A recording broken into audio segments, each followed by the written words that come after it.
Assalamualaikum warahmatullahi wabarakatuh.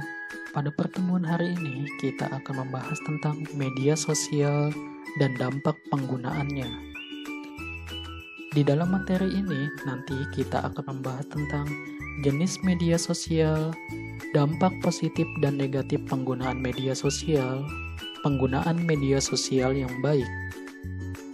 Nah, di sini kita akan melihat pengertian media sosial.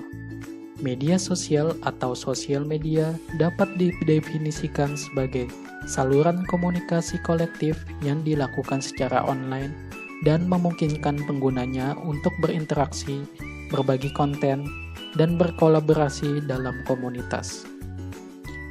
Jenis media sosial terdiri dari layanan blog berupa WordPress, Blogspot, layanan jaringan sosial berupa WhatsApp, Facebook, layanan blog mikro berupa Twitter, layanan berbagi media berupa YouTube, Instagram, layanan forum berupa Kaskus, layanan kolaborasi berupa Wikipedia. Dampak positif media sosial.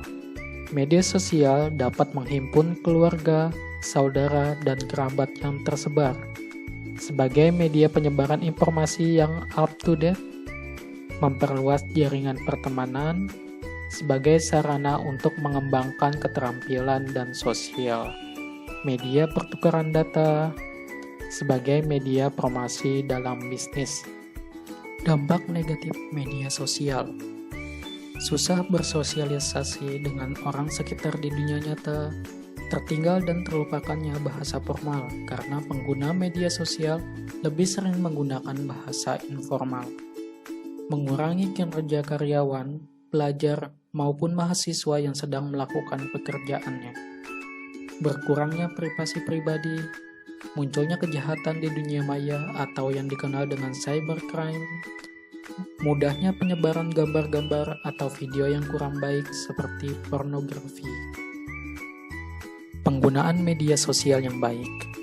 Sebaiknya, kamu menahan diri untuk membagikan informasi pribadi seperti alamat rumah, nomor ponsel, kegiatan rutin, atau hal lainnya yang sangat pribadi.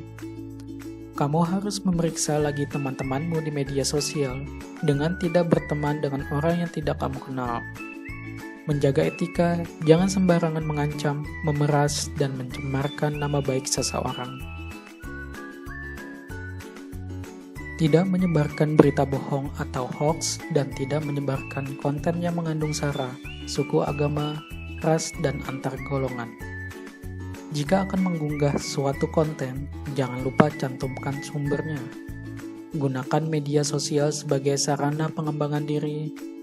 Manfaatkan media sosial untuk membangun jaringan.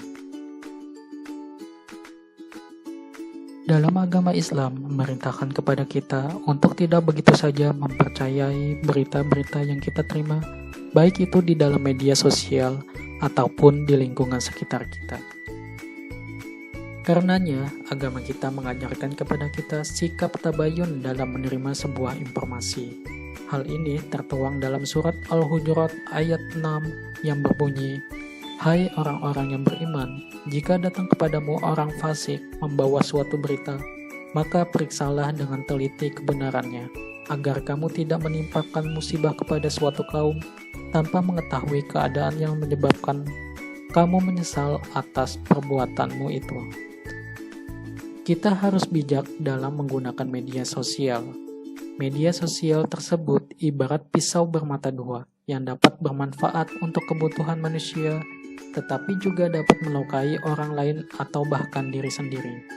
Kita harus menggunakan media sosial untuk hal-hal yang bermanfaat, tidak menggunakannya untuk hal-hal yang dapat menimbulkan perselisihan dan memecah belah persatuan. Manfaatkanlah media sosial sebagai sarana mencari ilmu, menebarkan kebaikan, dan menciptakan kerukunan. Hal ini sejalan dengan ungkapan Gus Dur bahwa agama melarang adanya perpecahan, bukan perbedaan. Kita boleh berbeda pandangan, tetapi harus dapat mencegah perpecahan. Demikian penjelasan tentang media sosial dan dampak penggunaannya. Semoga dapat bermanfaat untuk kita semua. Assalamualaikum warahmatullahi wabarakatuh.